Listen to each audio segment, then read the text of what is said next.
Hello mga kaanasaga! Welcome sa Ninja vs. Gafty 2 Episodes 1 to 5, compressed version.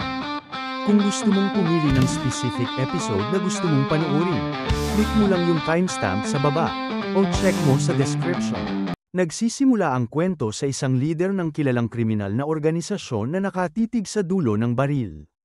Ang pangalan niya ay Nag-Oshima, at halatang wala siyang takot kahit kaunti. Siya pa nga ang mismong nagbigay ng baril sa taong nakatutok sa kanya, habang kalmado niyang sinasabi na meron din siyang dala. Ang kaibahan lang nila, si Nag-Oshima, hindi basta-basta humihila ng gatilyo. Pinapaalalahanan niya ang lalaki na si Hiroshi na nasa gitna sila ng isang quick draw showdown. Sabi pa niya, "Sige na, barilin mo na ako." Pero halatang takot na takot si Hiroshi. Nanginginig siya habang sinusubukang protektahan ng isang tao. Nainip na si Nag-Oshima. Kaya sumigaw siya, "Sige na, putok na." Dahil sa takot, pinindot ni Hiroshi ang gatilyo, pero isang iglap bago pa niya ito magawa, tumagos na ang bala sa kanyang ulo. Nanlaki ang mga mata ni Hiroshi, dahil ibig sabihin lang nito, mas mabilis pa ring nakapaputok si Nag-Oshima kaysa sa paghilang ginawa niya sa sarili niyang baril. Ngumiti si Nag-Oshima at malamig na sinabi, "Mas mahigit wag mong kalimutan, miyembro ako ng Gakuda. Ang bilis ng kamay ko, yan ang aking Gakuda skill." Si Hiroshi ang huling bodyguard, kaya ang natira na lang ay isang babae at isang bata. Samantala, sa kabilang bahagi ng lungsod, naglalakad si Shin, ang ating pangunahing bida. Nadaanan niya ang isang maingay at mayabang na negosyante. Napansin ni Shin na may cellphone na nahulog mula sa bulsa ng lalaki, kaya mabilis siyang kumilos. Maayos niyang ibinalik yun sa lalaki at magalang na sabi, "Sir, may nahulog po kayo." Nagpasalamat ang lalaki at sinabing personal phone daw niya yun. Pero mas napansin ni Shin ang phone case, isang limited edition Flash Princess anime case. At hindi lang basta case, super rare Heath model pa. Namangha ang lalaki dahil bihirang may nakakakilala sa ganoong detalye. Doon niya na-realize, pareho pala silang princess otaku. Ngumiti si Shin at sabay sabing, "Napanood ko na lahat ng 17 seasons." Napatingin ang mga tao sa paligid, dahil bigla na lang nagkwentuhan ng todo ang dalawang weirdo tungkol sa paborito nilang karakter, Heath, ang bad girl ng anime. Habang karamihan ay gusto ang mga cute na karakter, sila, kabaliktaran. Na-impress ang negosyante kay Shin, lalo na't bata pa pero halatang eksperto sa high-quality anime. Biglang nagulat ang lalaki nang mapansin si Shin na may ginagawang kakaiba sa mukha niya. Sabi ni Shin, medyo nahihiya. "Pasensya na, hindi talaga ako marunong umiti o tumawa." Natakot daw siyang baka akala ng lalaki ay hindi siya nudge-enjoy, kaya sinubukan niyang pilitin ang mukha niyang umiti. Pero dahil sobrang stiff ng facial muscles niya sa pagiging seryoso, hindi niya nagawa. Natawa na lang ang negosyante at sabi, "Nakakatawa ka talaga, bata." Sabay abot ng kanyang business card kay Shin. Ipinakilala ng lalaking karakter ang sarili niya bilang Gakudo. Pero agad niyang ipinaliwanag na ang tamang bigkas ng pangalan niya ay Kaoami. Samantala, si Shin naman ay may karakter na ninja. Pero sabi niya ito ay binabasa bilang Shinoa. Bago pa sila makapagpatuloy sa usapan, nakatanggap si Kaoami ng tawag sa negosyo kaya nagpaalam muna siya. Habang papalayo, sinabi ni Kaoami na umaasa siyang makakausap niya ulit si Shin tungkol sa prinsesa balang araw. Si Shin naman ay napaisip, medyo kakaiba pero interesting daw ang taong yun. Biglang may uwak na dumaan sa mukha ni Shin at biglang nagsalita, "Code 334. Nakidnap daw ang gobernador, at inutusan si Shin na agad itong asikasuhin." Sa kabilang banda, sa isang warehouse, makikita natin na si Nag-Oshima pala ang nasa likod ng pagdukot sa gobernador. Binalaan ng isang babae si Nag-Oshima, may mabigat daw na kaparusahan kapag nakialam sa mga politiko, at siguradong paparating na ang mga pulis. Pero natawa lang si Nag-Oshima at ang kanyang mga tauhan sa banta nito. Nagpaputok pa nga siya ng ilang bala sa paligid ng babae para iparamdam kung sino ang totoong may kontrol. Sabi ni Nag-Oshima, mukhang hindi pa raw ito ganap na nakakaintindi ng sitwasyon, sila ang Gakudo, at hindi sila natatakot sa mga politiko o sa pulis. Sa katunayan, baliktad pa nga, ang mga opisyal mismo ang nanginginig sa takot sa kanila at sumusunod sa gusto nila. Ibinunyag ni Nag-Oshima na ang gobernador ay pain lamang. Ginagamit nila ito para mahuli ang isang partikular na grupo. Nang marinig ito ng gobernador, Nanlaki ang mga mata niya sa takot, alam niya kung sino ang tinutukoy nila. Pero huli na ang lahat. Biglang may marinig silang basag na salamin, at napalingon ang lahat sa bintana kung saan may kakaibang butas ng bala. Ilang segundo lang, bulag na bigla ang gobernador at ang kanyang anak, may blindfold at headphones na inilagay sa kanila. Nagtataka ang mga Gokudo, ano tong kabaliwan na to? Biglang tinawag ni Hikichi, ang kanang kamay ni Nag-Oshima, ang kanyang boss. Pero natigilan ang lahat nang makita nila kung ano ang nangyari sa kanya. Mahina nitong sabi, hindi maganda ang pakiramdam ko, at doon nakita nilang wala na ang ulo ni Hikichi. Humingi siya ng paumanhin dahil nabigo siya, at doon nalaman ng lahat, si Shin ang may gawa nito. Nagkagulo ang buong lugar, hindi makapaniwala ang mga Gokudo kung paano napatay agad ang isang tulad ni Hikichi. Doon na-realize ni Nag-Oshima, ang grupong tina-target nila ay narito na. Isang anino ang kumikilos sa dilim, pumapatay ng walang tunog, tumpak at walang awa. Isa-isa, tumatalsik ang mga ulo ng Gokudo habang nanginginig si Nag-Oshima. Matagal na niyang hinihintay ang sandaling ito, dahil ang kalaban nilang ito ay buhay na alamat sa mundo ng Gokudo.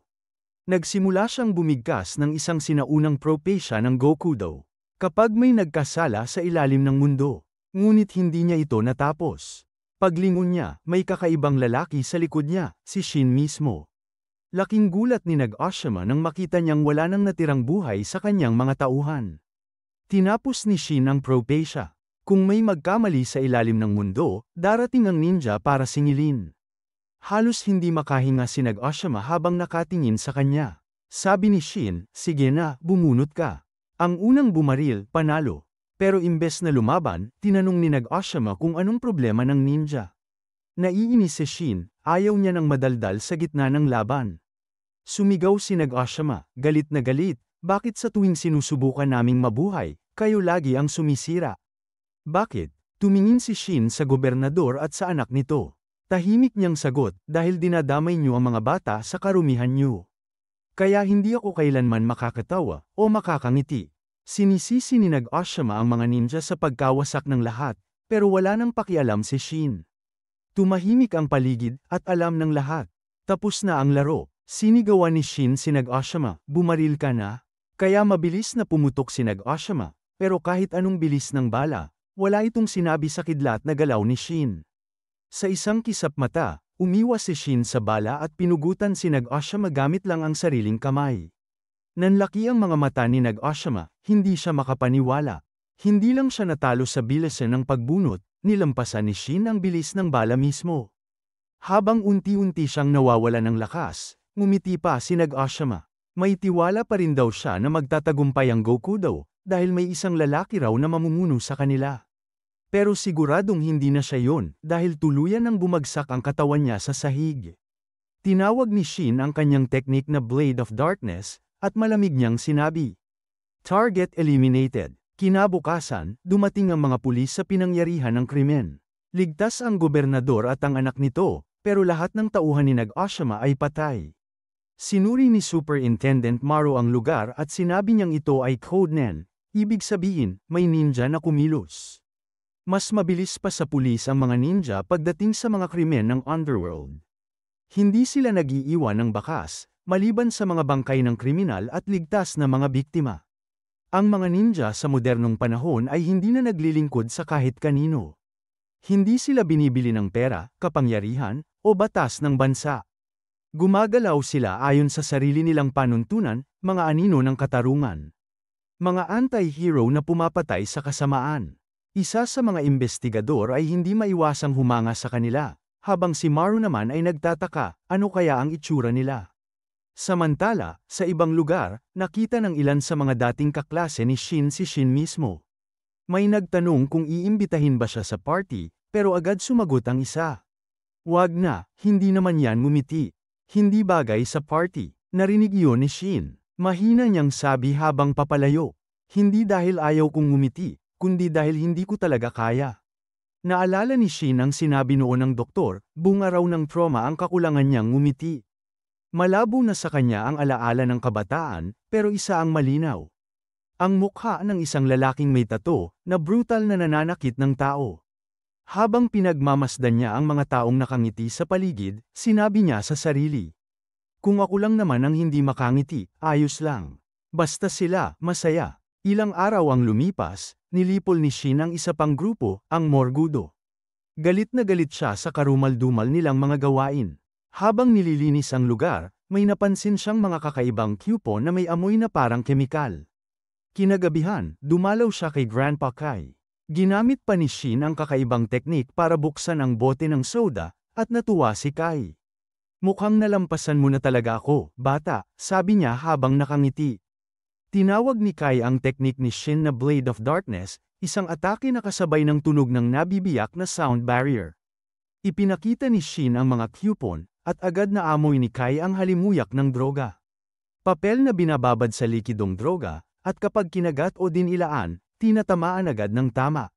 Sabi ni Kai, may bago raw na droga na kumakalat sa Tokyo, posibleng ito ngayon. Ibinahagi ni Shin na kakaiba ang kilos ng Gokudo nitong mga nakaraang araw. Parang sinasadya nilang mag-ingay para pumunta mismo ang ninja. Kaya sigurado siya, may binabalak sila. Biglang may galit na customer na nagreklamo tungkol sa punong ashtray. Ngumiti si Kai, at sa isang iglap, nalinis niya ito gamit ang bilis ng isang tunay na ninja master.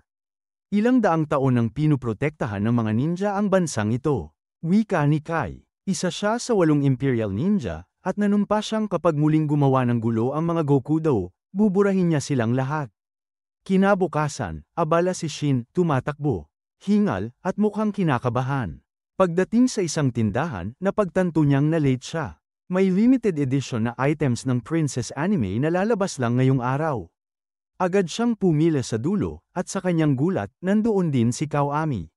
Kaka-release lang ng bagong episode ng Princess, kaya sobrang dami nilang napag-usapan. Pakiramdam ni Kawami, parang matagal na silang magkaibigan dahil sa sobrang magaan ang usapan nila. Si Shin naman ay napaisip kung ito ba'y kapalaran, ang muli nilang pagkikita.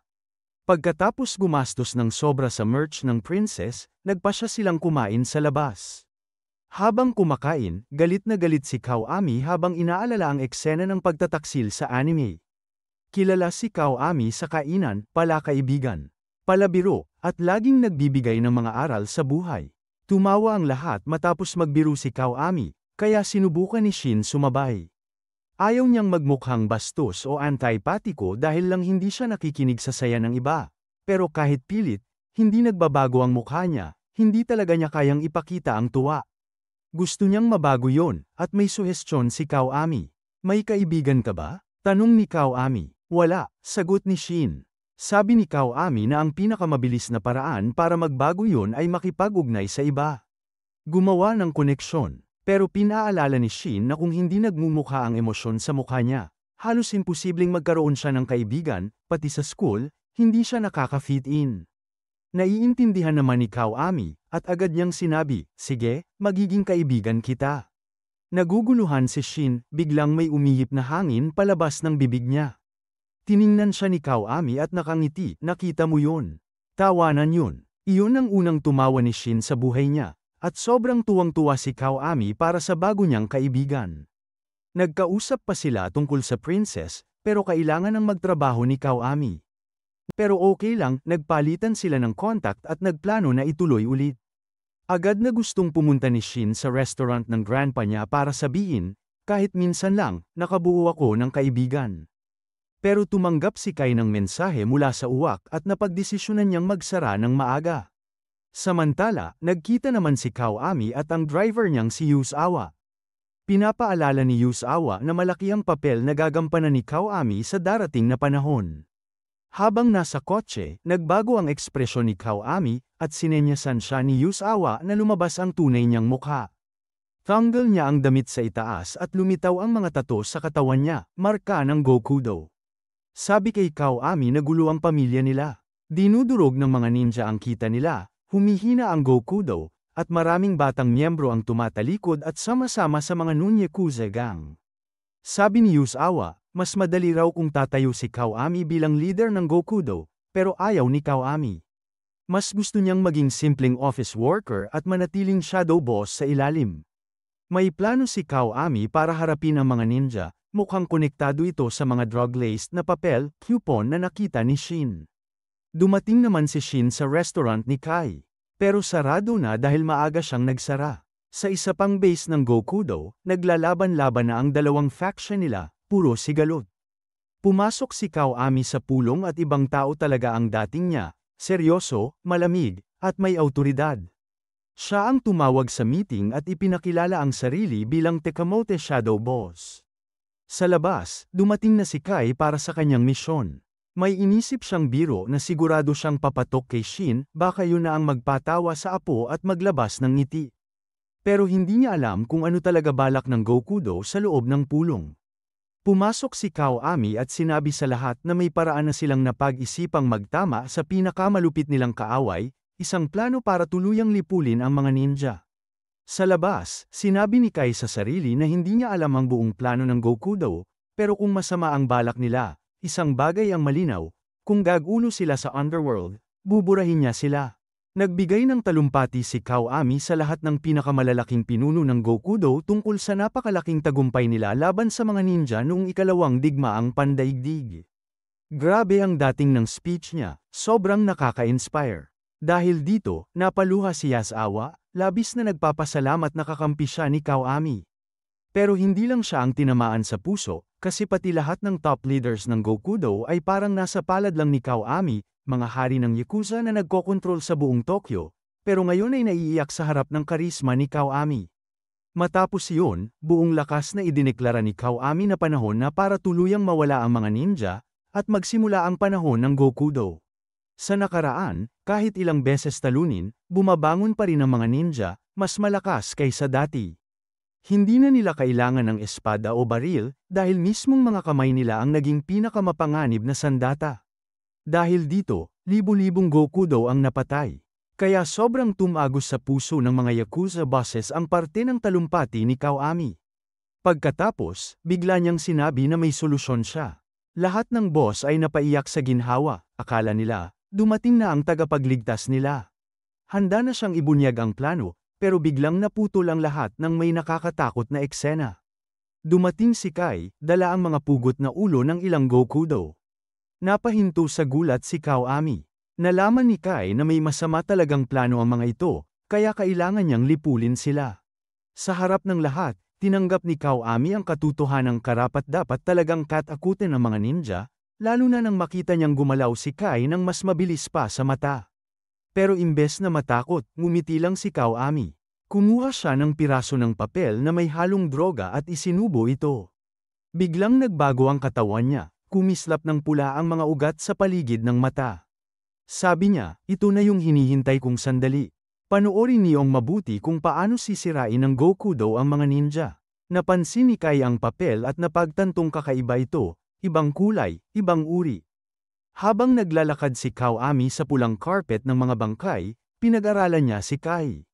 Alam niyang mabilis at mautak ang kalaban, kaya siguradong mananalo siya basta hindi niya ito mawawala sa paningin. Pero alam din niyang kapag nawala sa paningin niya kahit isang segundo lang, buhay niya ang kapalit. Samantala, si Kai ay may masamang kutob. Alam niyang kailangan na niyang patayin agad si Kawami para maibigay sa Chief at sa 8 Imperial Ninja ang babala tungkol sa panganib ng Gokudo. Sa kabilang dako ng lungsod, nakatingala si Shin sa buwan, bilog na bilog ito. Sa base naman, sabay na sumugod sina Kai at Kawami. Muntik nang tamaan si Kawami sa isa sa mga atake ni Kai. Pero nakaiwas siya sa huling segundo. Ngumiti siya ng baliw, halatang nasisiyahan sa laban. Pero halimaw si Kai, isang segundo lang siyang nawala ng focus, muntik na siyang mapugutan. Tumama si Kai ng matindi, pero nakalapit na si Kawami. Nakita niya na ang tiyempo. Sa mismong sandaling yun, pumasok sa isip ni Kai si Shin, bago pa tuluyang tumama si Kawami at itarak ang patalim sa ulo ni Kai. Pero hindi pa yun sapat, ilang beses pa siyang binaril ni Kawami para siguradong patay. Bumagsak si Kai, at namangha ang mga boss ng Gokudo. Wala pa silang nakitang ganitong labanan. Lalo silang namangha nang makita nilang mabilis gumaling ang malaking sugat ni Kawami, parang himala. Pero ngumiti lang siya at sinabing, hindi ito himala. Ang tinatawag pala ni Kawami na hindi himala ay ang mga tickets to hell. Ang mga drug-laced coupons na ibinebenta nila sa mga normal na tao ay tinatawag na Heaven's coupons. Pero ang ginamit niya ngayon ay mas malakas na bersyon, ang Hell's coupon. Isang dose lang nito, at kaya nitong palakasin ang katawan sa hindi kapani-pani walang antas.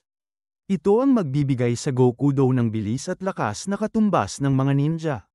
Muling nag-ingay ang buong silid, humanga at sumigaw sa paghanga ang lahat. Si Yazawa ay halos pumutok sa tuwa, ngunit sinabi ni Kawami na nagsisimula pa lang sila. Sa kabilang banda, nakaramdam ng kakaiba si Kami habang nakatingin kay Kai, pero binaliwala niya ito. Tama pala ang kutob niya, dahil si Kai, bagaman sugatan at halos wala ng buhay, ay gising pa. Mahina ngunit puno ng galit, narinig ni Kai ang lahat.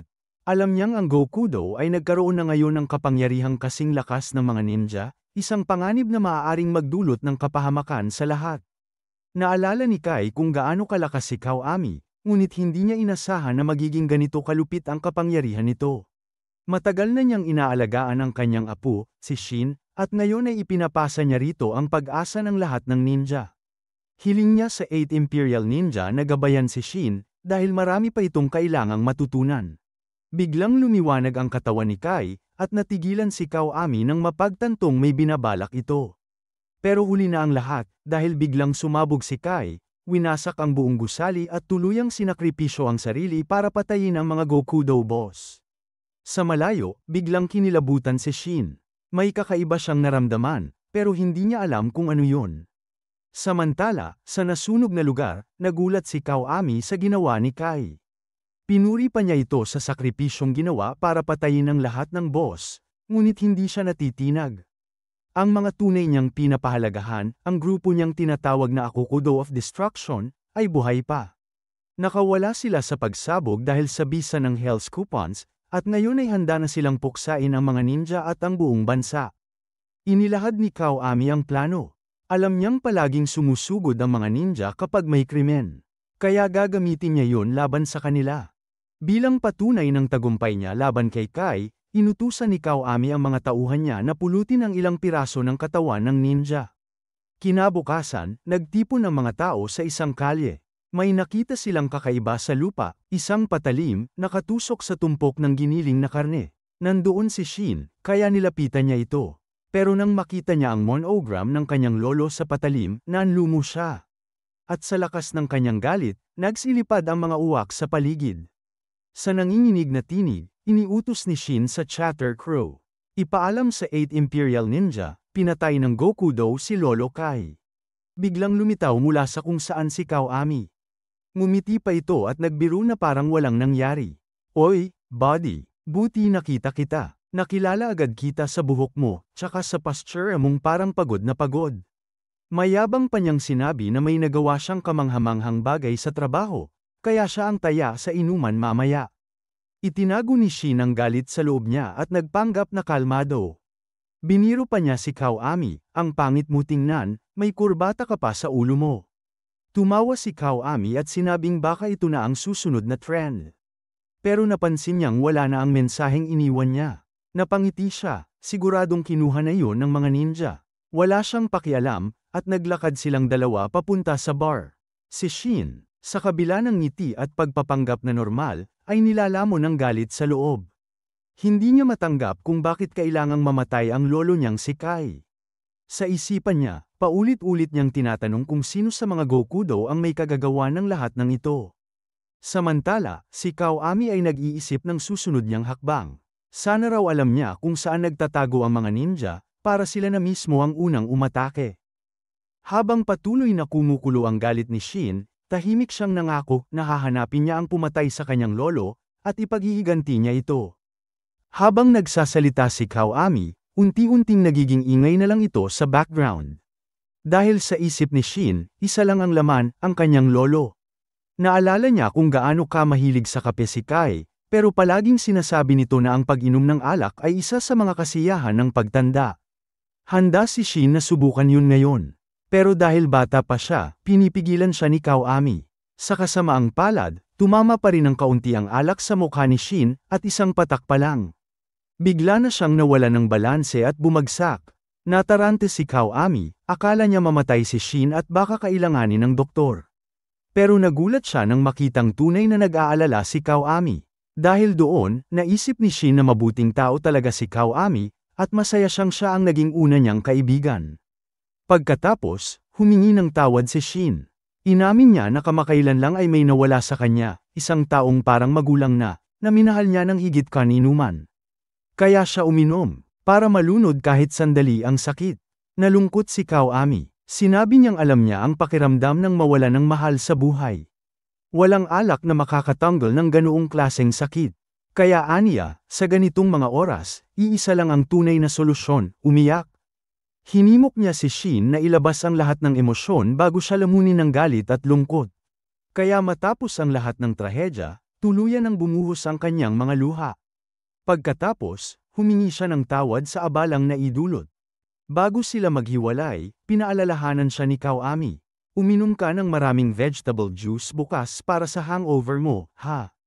Nagpaalam silang magkaibigan, at habang naglalakad, napaisip si Kawami, ramdam niya ang sakit ni Shin, at laking gulat niya nang mapansing pati siya, umiiyak na rin. Makalipas ang ilang sandali, may grupo ng mga lasing na magnanakaw na lumapit sa tulog na si Shin. Pero hindi nila natapos ang balak nila, dahil biglang lumitaw ang isang ninja, gamit ang talam ng dilim, at nagsimula ng malaking apoy sa likod nila. Iisang bagay lang ang malinaw, may dumating para kay Shin. Samantala, sa ibang lugar, si Yasawa ay nagtipon ng mga batang ulila, mga bata na ang buong pamilya ay pinatay ng mga ninja. Inampun niya ang mga ito, gaya ng pag-ampon sa kanya noon ng kanyang guro na si Tekamoto. Biglang napakita ni Yasawa ang kakaibang bilis at lakas ng harangin niya ang isang bala na halos tumama kay Kawami. Napabuntong hininga si Kawami, dismayado na isa na namang asasin ang dumating para maghayganti sa ngalan ng iba. Pero tiniyak ni Yasawa, ako na ang bahala rito. Nagpaputok ang kalaban, pero si Yasawa ay parang pader. Tinamaan ng bala ang katawan niya, pero hindi siya natinag. Na-realize ng kalaban na nagkamali siya ng pinasok na laban. March of the Yakuza Liner. At nang lamapat ang kamao niya, parang sinagasaan ng bus ang kalaban. Nagsigawan sa tuwa ang mga batang ulila. Tuwang-tuwa sila kay Yasawa, tinawag siya ni Kawami at sinabing, sige, mag-enjoy ka muna. Pero mamaya, ipapadala na kita sa ilalim para sa susunod na mission. Samantala, ang taong sumagip kay Shin ay bumisita sa isang elevator at mabilis na pinindot ang mga button para buksan ang isang lihim na palapag. Doon, isang babae ang samalubong sa kanila, ang dalawang miyembro ng Imperial Ninja, at tinanggap silang muli sa Crow's Nest. Napansin ni Nodoka na may isang lalaking hindi niya kilala. Zanzo, ang sagot ng lalaki. Laking gulat ni Nodoka, ang kausap pala niya ay ang chief ng 8 Imperial Ninja mismo. Ngumiti si Zanzo, ngunit alam ng lahat na nag-aapoy ito sa galit. Nabalitaan na niya ang nangyari na ang number 2 Imperial Ninja ay wala na. Mula sa galit, ipinakita ni Zanzo ang kanyang kapangyarihan, isang kakayahang magbago ng anyo. Ipinahayag niya, una, hahanapin natin ang salarin. At pagkatapos, tatapusin natin siya. At kailangan nating alamin kung paano nila nagawang pumatay ng isang ninja. Namangha si Nodoka, gaya ng dati, sa kakayahan ni Zanzo. Ang tawag dito ay Be All and Do All. Isang teknik na nagbibigay sa kanya ng kakayahang maging anumang bagay at gawin ang anumang bagay. Siya ang pinakamatanda, pinakamalakas, at may kakaibang talento sa lahat ng ninja. Ipinahayag naman ni Noka na alam na nila kung sino ang posibleng salarin. Ang manli ni Kai ay may nakaimbed na hiyas, at sa loob nito, may lihim na kamera. Sabi ni Noka, hindi masasayang ang pagkamatay ni Kai. Siguradong nakuha ng kamera ang mukha ng pumatay sa kanya. Pero sabi ni Shaki, medyo sira ang kamera. Kaya ipinangako niya, kakayanin kong i-recover ang data. Tutuperan ko ang huling hiling ni Kai. Ngunit biglang nagsalita si Zanzo. May paraan ako para malaman kung paano nagawang pumatay ng ninja ang Gokudo. Ipinaliwanag niya na ang grupo ay kasalukuyang nasa Shinjuku District. Sa mga guho ng dating US Forces Secret Underground Club. At sa lugar na yun, may isang Gokudo na may hawak ng 100 hostage na gangster mula Tokyo. At ang Gokudo na yun ay si Yasawa. Sinabi ni Zanzo na kagabi, lahat ng kingpins ng Gokudo sa Tokyo ay napatay sa isang malaking pagsabog, at malamang, may kinalaman si Kai doon. Nagpasya si Nodoka na siya mismo ang susuri kung ano ang ginagawa ng mga Gokudo sa underground club. Binalaan siya ni Shiki na delikado yun, pero tumanggi siyang may isamang iba. Bantayan mo si Shin, aniya. Kailangan kong ilabas ang galit ko, sa pamamagitan ng pagpatay sa mga Gokudo. Tahimik lang si Zanzo, pero alam niya, wala nang makakapigil kay Nodoka. Dahil tulad ni Shin, si Nodoka rin ay sobrang malapit kay Kai. Nararamdaman ni Zanzo na hindi niya kailangang mag-alala dahil sigurado siyang kaya ni Nodoka ang sarili niya. Totoo na si Nodoka ang pinakabaguhan sa 8 Imperial Ninjas, pero ayon kay Zanzo, wala pang kahit sinong nilalang ang nakatalo sa kanya. Samantala sa ilalim ng lupa, inuutusan ni Yasawa ang mga tauhan niya na bilisan ang pagkolekta ng 100 ulo. Halos tapos na sila nang bigla siyang makaramdam ng kakaiba. Napag-alitan niya ang mga ulilang bata dahil maling tubig daw ang dinala nila. Pinabalik niya ang mga bata sa tindahan, at doon natin makikita kung gaano karami ang mga Gokudo sa grupo niya. Pagkaalis ng mga bata, ngumiti si Yasawa at sinabing oras na para ipakita sa mga ninja kung ano ang kakayahan nila. Sumigaw siya sa ninja na nagtatago, sinasabing lumabas na ito. Mula sa anino, lumitaw si Nodoka. Pinuri niya si Yasawa dahil pinauwi nito ang mga bata, alam niyang ginawa ito para ilayo sila sa marahas na laban na siguradong mangyayari. Pero ngayon ay tapos na ang pasensya ng ninja.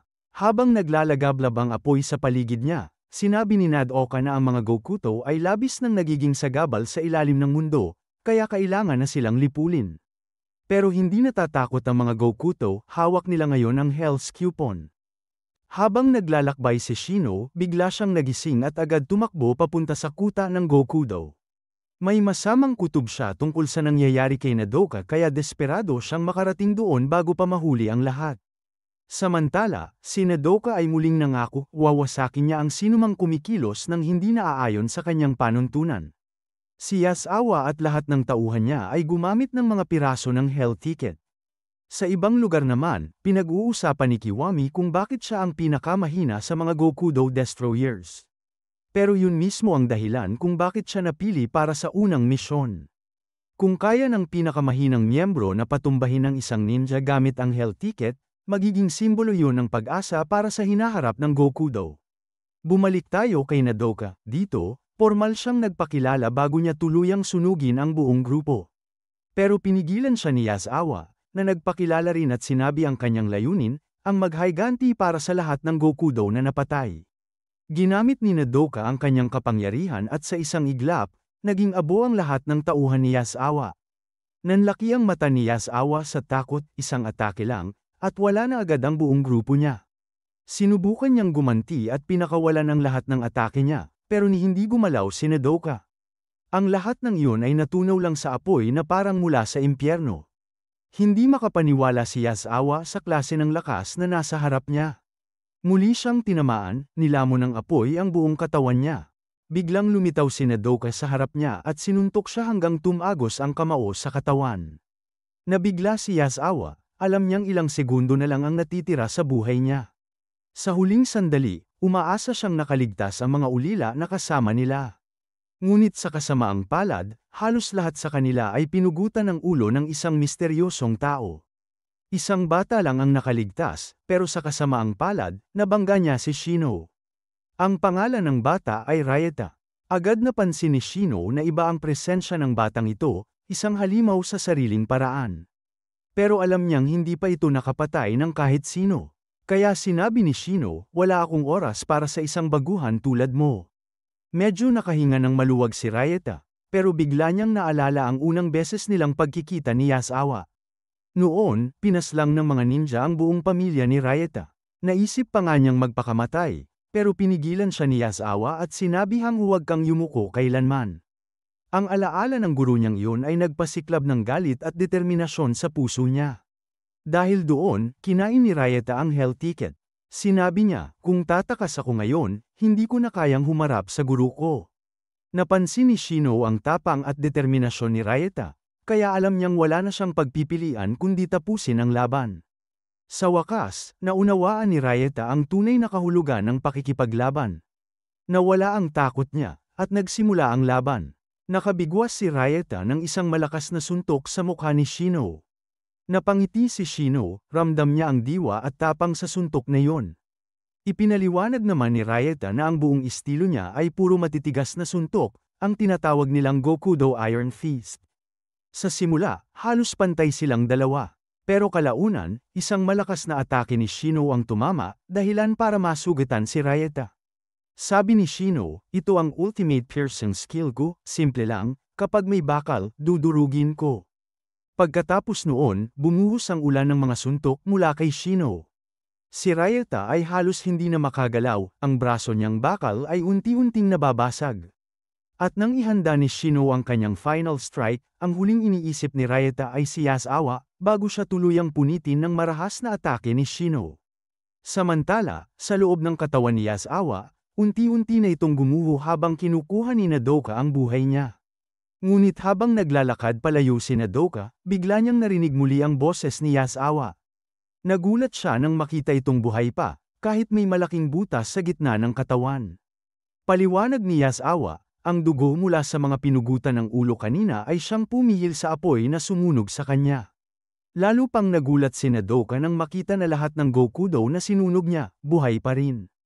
Isang eksenang parang bangungot. Napagtanto ni Nodoka ang katotohanan, ang sikreto kung bakit kayang pumatay ng Gokudo ng mga ninja ay nasa hell ticket na kinain nila bago ang laban. Samantala, napansin ni Yasawa ang kakaiba sa katawan niya, may mga piraso ng balat na sobrang init na nakabaon sa laman. At doon niya naintindihan, yun pala ang paraan kung paano na itatapon ni Nodoka ang mga pirasong balat na nagiging sanhi ng pagkasunog ng kalaban. Habang nakaluhod si Yasawa sa gitna ng abo at apoy, iniisip pa rin niya kung paano niya tatalunin si Nodoka. Ang natitira na lang sa kanya ay isang daga na kutsilyo, isang regalo mula kay Kiwami. Kahanga-hanga dahil kahit sa tindi ng apoy, hindi ito natunaw. Naisip ni Nodoka na alam na niya ngayon ang sikreto ng Gokudo, at wala siyang ibang pagpipilian kundi patayin si Yasawa. Lumipad siya pataas sa ere, habang si Yasawa ay paulit-ulit na binubulong sa sarili, magpatuloy ka lang. Kahit si Nodoka mismo ay napangiti, ramdam niya ang apoy ng matinding determinasyon ni Yasawa. Ang damdaming yun ay kumalat sa mga natitirang tauhan niya. Sabay-sabay silang sumugod, tinawag ang kanilang huling pag-atake na Family Tower. Sumigaw silang lahat, hinihikayat si Yasawa na tapusin ang laban. At doon nga, tumakbo si Yasawa ng buong lakas. Umakyat sa tumpok ng katawan ng mga kasama niya, at isinaksak ang kutsilyo sa puso ni Nodoka. Ngunit bago pa siya makalayo, gumanti si Nodoka at pinugutan siya ng ulo.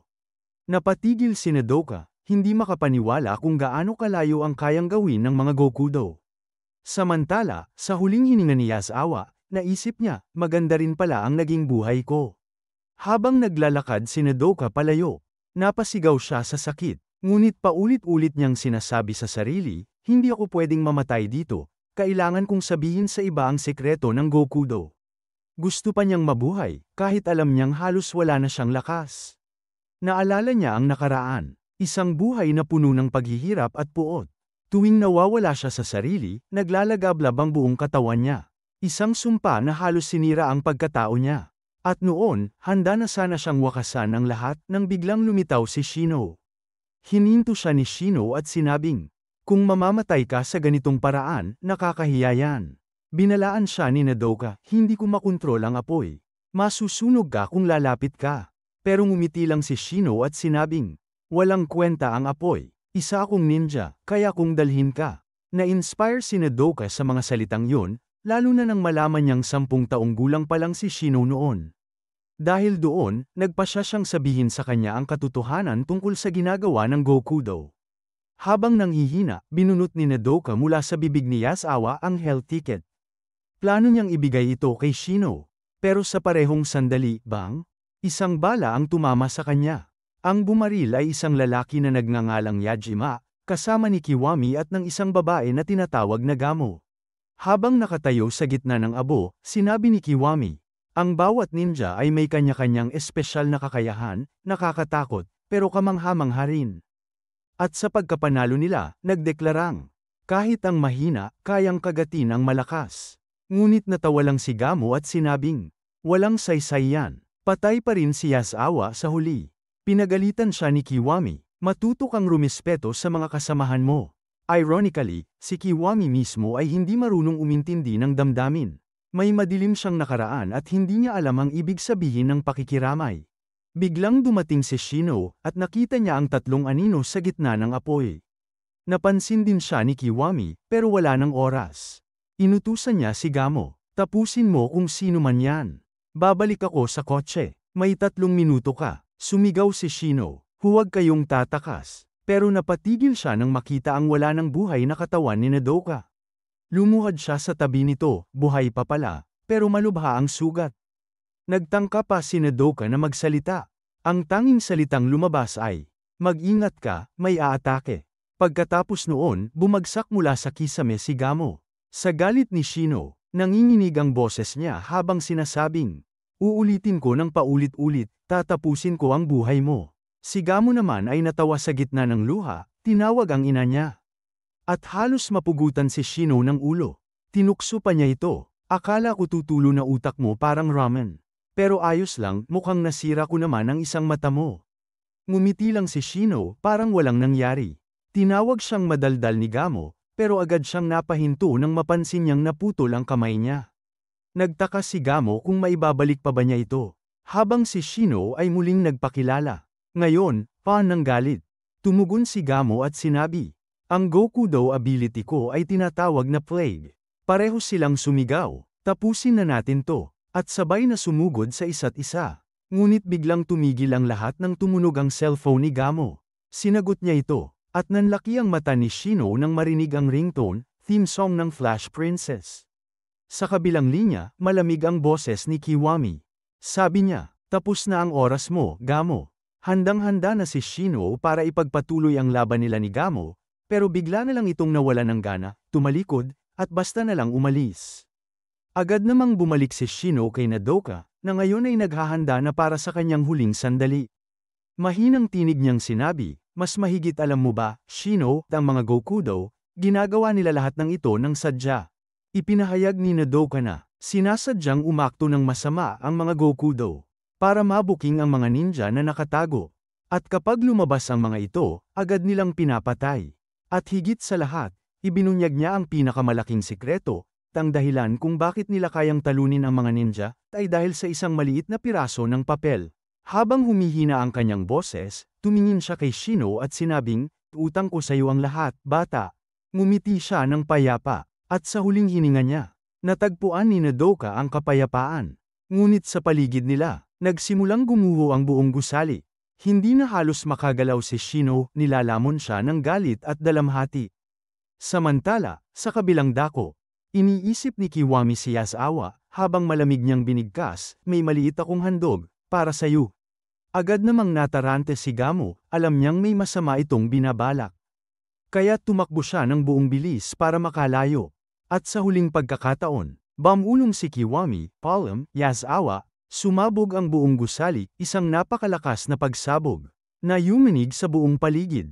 Ngunit sa gitna ng abo at apoy, nakita natin si Shino, nakaligtas. At buhat-buhat ang walang buhay na katawan ni Nodoka. Isang ulat sa balita ang nagsiwalat na nagdulot ng matinding pinsala ang pagsabog, sinira nito ang malaking bahagi ng lungsod. Makikita nating nagulat at natakot ang ibang mga ninja nang ibunyag ni Shin na si Nodoka ay pumanaw na. Galit na galit si Zanzo at sinisi ang sarili dahil pinayagan niyang mag-isa si Nodoka. Kaya inutusan niya si Shin na suntukin siya sa mukha bilang parusa. Ginawa ito ni Shin, at doon tuluyang sumabog ang galit ni Zanzo.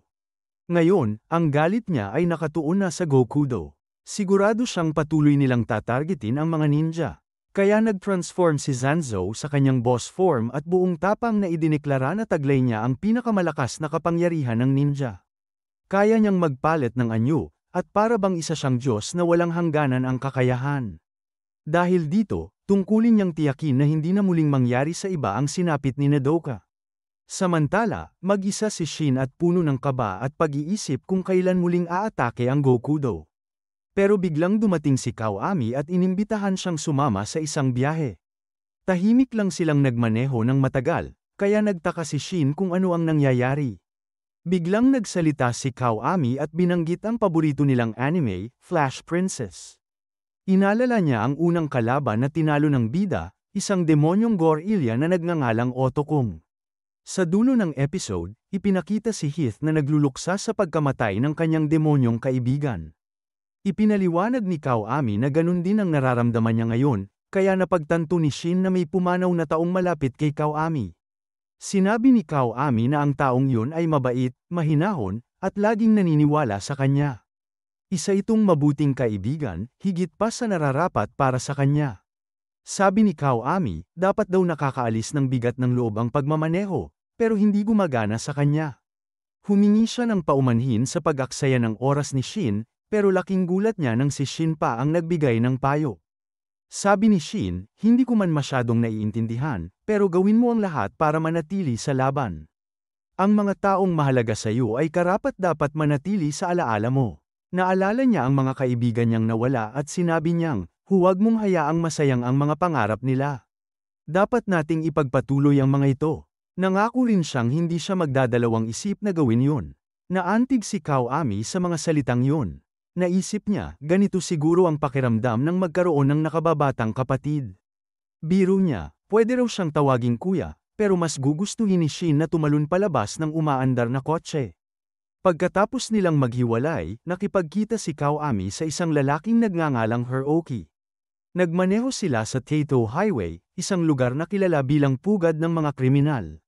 Biglang may mga bastos na sasakyang nag-tailgate sa kanila. Naisip ni Kawami, ano kaya ang gagawin ng dating Hiroki? Ngayon, ibang-iba na si Hiroki. Dati, siya ang living legend ng Tidal Highway, pinuno ng mahigit 100,000 tao. Tinitingala siya ng mga biker gang sa buong Japan bilang isang karismatikong leader ng mga delinquent. Siya ang dating pinuno ng Psychotam Biker Gang Army, pero ngayon, isa na siyang kasapi ng Akudo of Destruction. Walang awang ipinakita ni Hiroki ang kakayahan niya, kaya niyang pasayawin ang mga bala. Sa sobrang bilis at galing niya, napasabog niya ang sasakyang sumusunod sa kanila. Namilog ang mga mata ni Kawami. Samantala, sa lugar ng pagsabog, inimbestigahan ito ni Morrow at agad niyang napag-alamang hindi ito aksidente. Ang ganitong uri ng pagkawasak ay maituturing na isang sakuna. Pero nang umalis si Morrow, lumitaw na si Zanzo pala ang nagpapanggap na siya. Ipinahayag ni Zanzo na kaya niyang mag-anyong kahit ano at makamit ang kahit ano.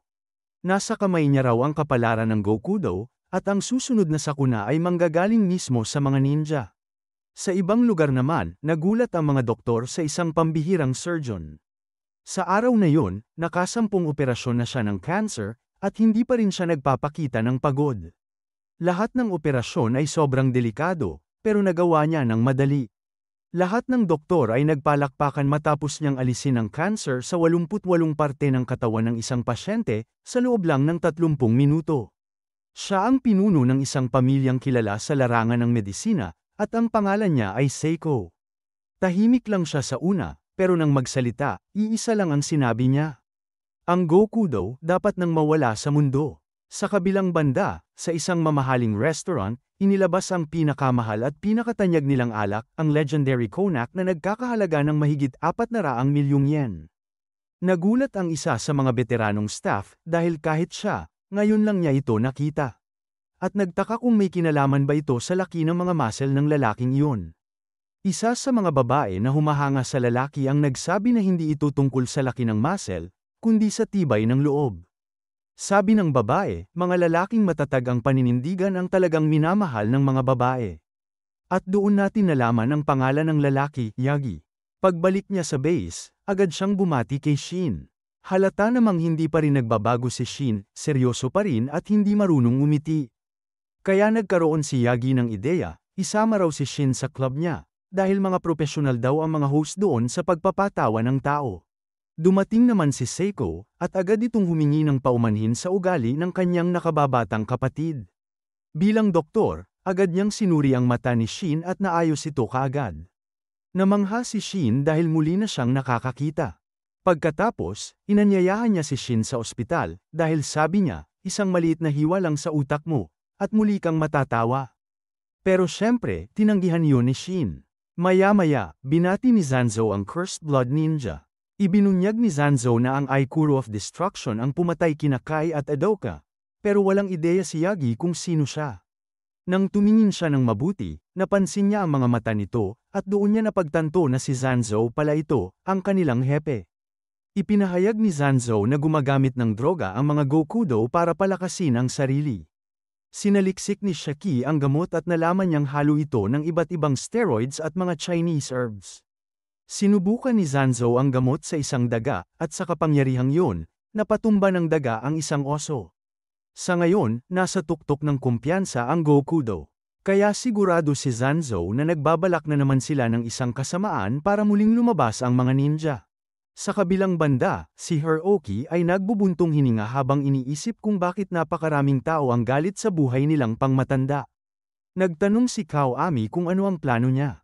Kaya ipinaliwanag ni Hiroki na uunahin niyang tawagan ang mga kaibigan niyang nasa iba't ibang panig ng mundo.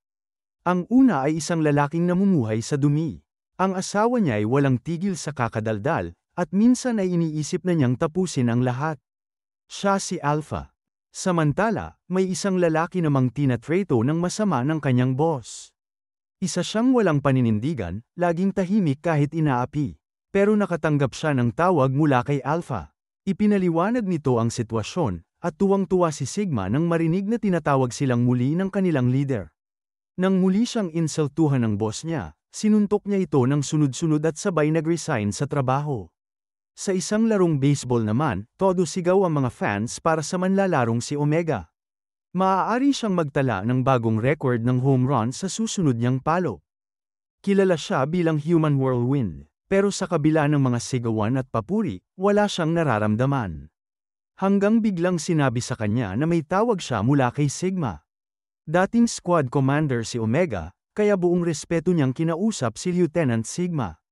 Ipinaliwanag ni Sigma ang sitwasyon, kaya agad iniwan ni Omega ang lahat para sa kanyang tunay na misyon. Isa-isa nang tinawagan ang mga dating kasamahan sa iba't ibang panig ng mundo. Iisa lang ang sigaw nila, babalik na ang gintong panahon.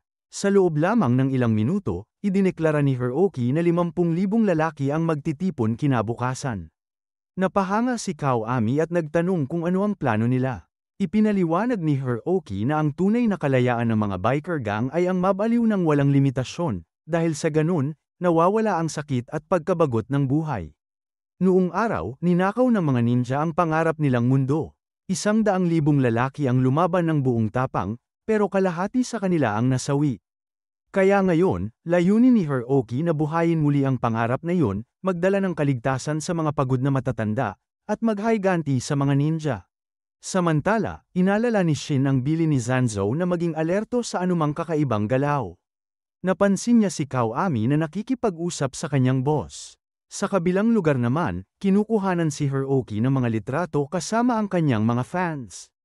Hinahangaan siya ng lahat, pero tiningala niya ang langit at bulong niya. Hindi kita kailanman kakalimutan. Ilang sandali pa, dumating na ang mga tauhan ni Hiroki. Halos maiyak sila sa muling pagkikita nila ng kanilang boss. Namangha si Hiroki sa tagumpay ni Omega bilang baseball star, pero sabi ni Omega, masaya lang siyang makabalik. Sabay-sabay nilang inamin, mahirap maging adulto. Sa kabilang banda, nagkita sina Shin at Kaoami kay Shaki. Nagkunwari si Shaki na kapitbahay ni Shin at nagulat nang malaman niyang may kaibigan pala ito. Biglang tumawag ang boss ni Kaoami kaya agad siyang umalis, humihingi ng paumanhin. Sinabi ni Shin kay Shaki na si Kaoami ang una at tanging kaibigan niya.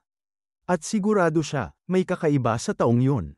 Dahil sa huling pag-uusap nila, napagtanto ni Shin na si Kaoami lang ang nakapagpatawa sa kanya muli. Nagulat ng husto si Shaki sa narinig at napaluha siya. Alam ng lahat na nakakakilala kay Shin kung gaano kahirap siyang patawanin, at kahit isa, wala pang nagtagumpay. Pero si Kaoami ang kauna-unahang tao na nakapagpangiti sa kanya. Kaya sang-ayon si Shaki, totoo nga, isang mabuting kaibigan si Kaoami. May mga bagay siyang gustong sabihin, pero pinili niyang manahimik. Hindi niya balak sabihin kailanman ang totoo, at ililibing na lang niya sa puso niya ang nararamdaman. Hanggang sa huli ng kanyang buhay, mamahalin niya si Shin ng palihim, tahimik ngunit totoo. Pagsapit ng gabi, nagsimula ng magtipon ng biker gang ni Hiroki. Muling nabuhay ang alamat matapos ang 20 taon. Ipinagmalaki ni Hiroki na ang lahat ng ito ay dahil kay Kaoami. Kung hindi dahil sa kanya, hindi nila makokolekta ang 30,000 sasakyan na kailangan nila. Malaking halaga ang nagastos, pero sabi ni Kawami, sulit yan. Mas maganda pa rin makita na muling bumibiyahe ang alamat ng kalsada. Nagyosi silang dalawa, tumingin sa malayo, at binati ang isa't isa ng good luck. Sa Ninja Base, isang uwak ang damapo para maghatid ng balita. Puno ng panganib ang tidal highway. Pero mas masama pa rito, si Shaki ay nakadiskubre ng isang nakakakilabot na lihim. Nanginginig siya sa takot habang tinititigan ang larawang hawak niya. Isang imahe na hindi pa kailanman nakita. Ito ang larawan mula sa cellphone ni Kai, at doon malinaw na nakuhanan kung sino ang pumatay sa kanya. Nang makita ni Shin at Shaki ang mukha sa larawan, agad nilang nakilala kung sino yun. Makalipas ang ilang sandali, makikita natin si Hiroki na biglang lumakas matapos gumamit ng Gokudo drugs. Buong yabang niyang sinabi na ngayong gabi, ibabalik niya at ng kanyang grupo ang sigla ng kanilang kabataan. Agad namang nagmamaneho ng mabilis ang kanyang mga tauhan sa mga kalsada. Habang nasa telepono, nagbigay ng mensahe si Hiroki sa kanyang grupo. Sinabi niya na kalimutan nila ang bigat ng pagiging adulto, ngayong gabi, babalik sila sa dati nilang anyo. Ramdam ng mga pulis ang tindi ng puwersa ng grupo ni Hiroki, kaya desperado silang humingi ng backup. Pero wala ring silbi, sobrang dami ng mga Gokudo, at wala silang balak huminto. Ipinangako ni Hiroki na tutuparin niya ang mga pangarap ng kanyang grupo at ibabalik sila sa ginintoang panahon nila. Sa kabilang banda, nagkakagulo na ang mga pulis habang nag-a-announce na may mga sasakyan ng Gokudo na papalapit mula sa iba't ibang direksyon patungo sa Taito Highway. Sinubukan nilang harangan ang daan, pero sumigaw si Hyoki sa kanyang mga tauhan na durugin ang lahat ng nakaharang. Mabilis nilang binangga at winasak ang mga harang ng pulis.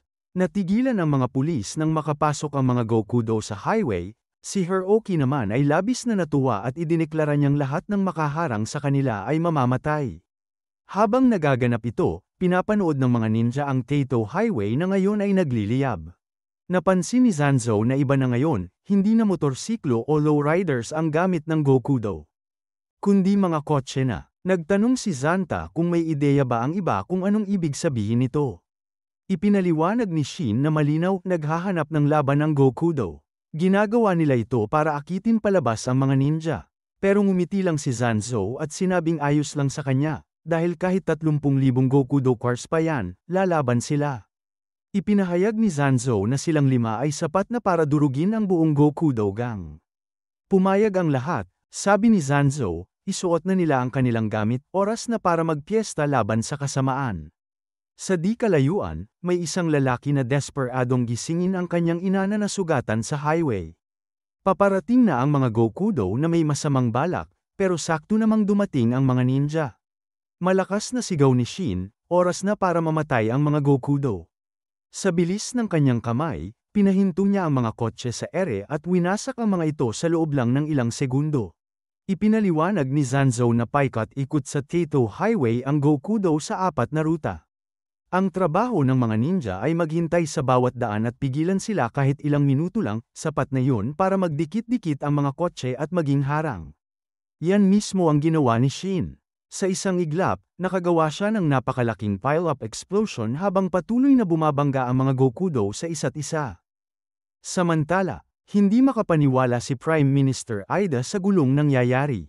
Sinabihan siyang tumakas, pero napansin niya ang isang kakaibang tao sa malayo, si Zanzo pala yun. Alam niyang delikado kung matuklasan ang pagkakakilanlan niya bilang ninja, pero naisip niyang kaya naman niyang baguhin ang anyo ng kanyang mukha. Ngunit mas mahalaga, dumating na ang mga Gokudo, kaya ginamit niya ang kanyang compliant destruction at spectacular bloom of blister and heat attack.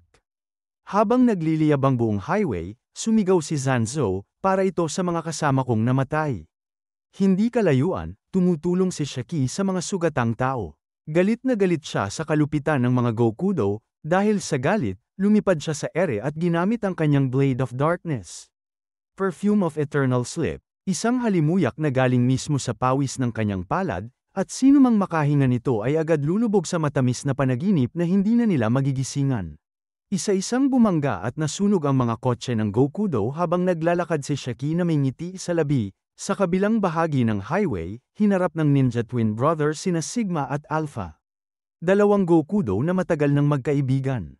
Ipinakita ni Sigma ang kanyang perfected Gokudo skill, Police Trash, kung saan pinupunit niya sa gitna ang isang police car gamit ang kanyang espada. Namangha ang mga Gokudo at tinawag pa nilang obra maestra ang kanyang atake. Humarap siya kay Seiko at inanyayahan itong lumaban. Tahimik lang si Seiko, sabay sagot ng, "Sige, subukan mo." Napansin ni Sigma ang mga sasakyang tila hiniwa ng matalim na espada, kahit wala si Seiko ng kahit anong sandata. Naisip ni Sigma na baka mismong kamay ni Seiko ang parang espada. Alam niyang delikado kapag nakalapit ito, pero hindi siya umatras, umatake siya ng buong lakas. Maliit nga lang ang tsansa niya, dahil ginamit ni Seiko ang kanyang Blade of Darkness, Glacial Blade. Sa isang iglap, nagyelo at naputol sa gitna ang katawan ni Sigma. Sa loob lang ng ilang segundo, natalo na ni Seiko si Sigma, at nagtanong siya kung kamusta na kaya ang kanyang kapatid. Si Yagi, ang kakambal ni Seiko, ay nakaharap naman kay Alpha. Nagsimula agad ang labanan. Nagulat si Yagi nang makaiwas si Alpha sa unang atake niya.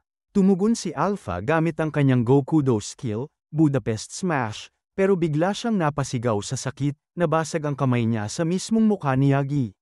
Ngumiti si Yagi at sinabi, ang mga buto daw niya ay libu-libong beses na mas siksik kaysa sa normal.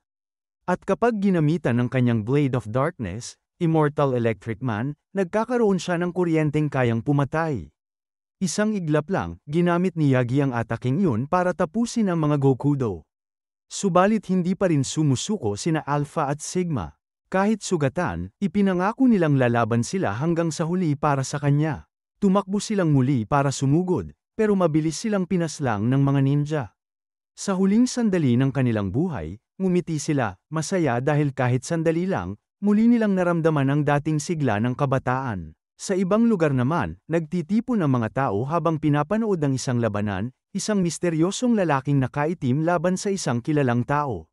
Napagtanto ng mga manunood na ang nakikipaglaban ay si Omega, ang sikat na American baseball star. Ginamit ni Omega ang kanyang Gokudo skill, Golden Whirlwind.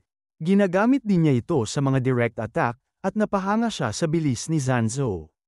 Pero si Zanzo ay mas nakakatakot dahil tinanggal niya mismo mula sa bibig ni Omega ang isang piraso ng Hell's Coupon. At doon lang napagtanto ni Omega na butas na pala ang mukha niya. Ngumiti si Omega at tila natuwa pa, sabay sabing matagal na raw mula nang huli siyang makaharap ng kalabang sulit hampasin ng bat. Doon sinabi ni Zanzo na fan pala siya ng baseball at napanood niya ang lahat ng laro ni Omega. Isa raw si Omega sa mga paboritong home run hitters sa kasaysayan ng American baseball, at dahil doon, alam niyang may matinding disiplina at pagmamahal ito sa laro. Habang sinasabi niya ito, napansin ni Zanzo ang isang bangkay na may suot na baseball uniform ng fan ni Omega, at sinuot niya ito mismo. Bigla siyang nag-transform sa isang batang lalaki, isang mukha na nagpagulat kay Omega hanggang sa kaibuturan ng puso niya. Bilang bata, ngumiti si Zanzo at sinabing, "Kuya Omega, pa-home run ka naman para sa akin." Nag-flashback tayo sa nakaraan, nakita si Omega na umiiyak sa ospital matapos pumanaw ang batang yon. Tinangka siyang aliwin ng kaibigan niya. Sinabihan siyang hindi kayang gamutin ng baseball ang sakit. Pero sagot ni Omega, ang baseball ang dahilan kung bakit ako nabubuhay. Sabi ni Zanzo, ginagamit lang ni Omega ang pangarap ng kanilang gang bilang pagtakas sa katotohanan. Tumakbo raw siya palayo sa baseball nang masaktan siya ng mundo. Pero bilang tagahanga ng baseball, nakiusap si Zanzo, sabihin mo, Omega, mahal mo pa rin ba ang baseball? Pero nakayuko si Omega. Pasensya na, sabi niya, pero ang gintong panahon ng Gokudo, masyadong maliwanag para talikuran. Kita ni Zanzo na bilanggo pa rin si Omega ng mga alaala niya, kaya wala siyang ibang pagpipilian kundi gamitin ang lakas ng hari ng baseball. Nag-transform siya habang sinisigaw, ibabalik ko ang pagmamahal mo sa baseball, at dito na rin magtatapos ang buhay mo. Napatigil ang lahat sa paligid. Lahat ay nagulat nang makita si Zanzo na naging pinakamalakas na batter sa kasaysayan ng baseball, ang mismong King of Baseball. At ngayon, narito ito sa harap niya. Ngumiti si Zanzo at hinamon siya, biglang nagbago ang mood ni Omega. Ngumiti siya ng buong tapang at sinabing, "Ako si Omega. Gamit ang bat na ito, pasisikatin ko ulit ang pangarap ko. Pero sa pagkakataong ito, buhay nila ang nakataya, at nang sabay na bumangga ang mga bat nila, sumabog ang paligid. Sa sobrang lakas ng impact, pati ang Prime Minister Ida ay tumilapon sa ere. Nang inig si Omega sa lakas ng swing ng King of Baseball, ramdam niya hanggang buto ang impact. Sabi ni Zanzo, kulang ka sa bat control. Eto, ipapakita ko sa'yo kung paano. Ilang beses pa silang nagsalpukan, at hindi makapaniwala si Omega na nakakalaban niya ngayon ang mismong idolo niya. Ngunit sa huli, naibagsak ni Zanzo ang bat ni Omega. Tinanong niya, ano, Omega? Mahal mo pa ba ang baseball? Ngumiti si Omega, kahit sugatan, at sinabing, oo, mahal ko pa rin. At sa mismong sandaling yun, pinugutan siya ni Zanzo ng ulo. Habang lumilipad ang ulo ni Omega sa ere, huling naisip niya. Ang buhay ko, napakaganda pala. Matapos ang labanan, nagsalita ang Prime Minister Ida. Alam daw niyang may mga ninja na lumalaban sa kasamaan ng mundo nang hindi umaasa sa gobyerno o pulis. Gusto niyang makipagtulungan sa kanila, pero sagot ni Zanzo. Ang mga ninja ay hindi utusan ni Newman. May sarili kaming katarungan. Pagkatapos noon, umalis siya. Samantala, inaalalayan ni Shin ang mga sugatang tao at pinayuhang tumakas. Napatingin siya sa isang litrato ng mga taong magkakahawak kamay, at bigla niyang naalala si Shaki. Sa kabilang banda, iniisip din siya ni Shaki. Galit siya at nangakong wawasakin ang bawat Gokudo na makakasalubong niya, lalo na si Kawami, ang pinakakinamumuhian niya. Sana lang magawa niya ito bago matuklasan ni Shin ang katotohanan tungkol sa nag-iisa niyang kaibigan. Sa kabilang dako, aliw na aliw pa rin si Hiroki. Para sa kanya, ang kaguluhan na ito ay parang panaginip na ayaw niyang majas-ingan. Pero nagulat siya nang makita ang anino ng Grim Reaper, isang aninong dala ni Shin. Agad siyang umatake. Humanda si Hiroki, pero kinuha ni Shin ang driver niya sa halip.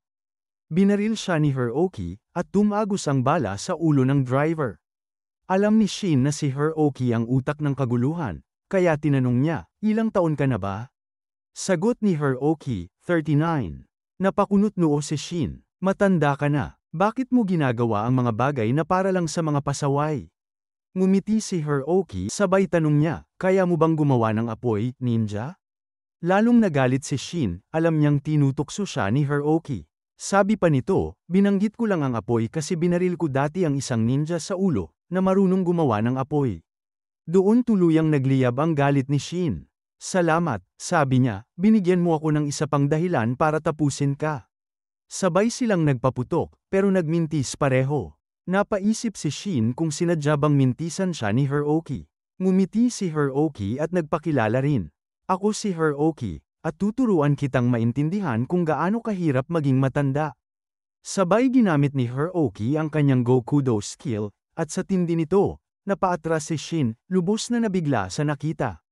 Ang abilidad na yun ay tinatawag na pistol disco.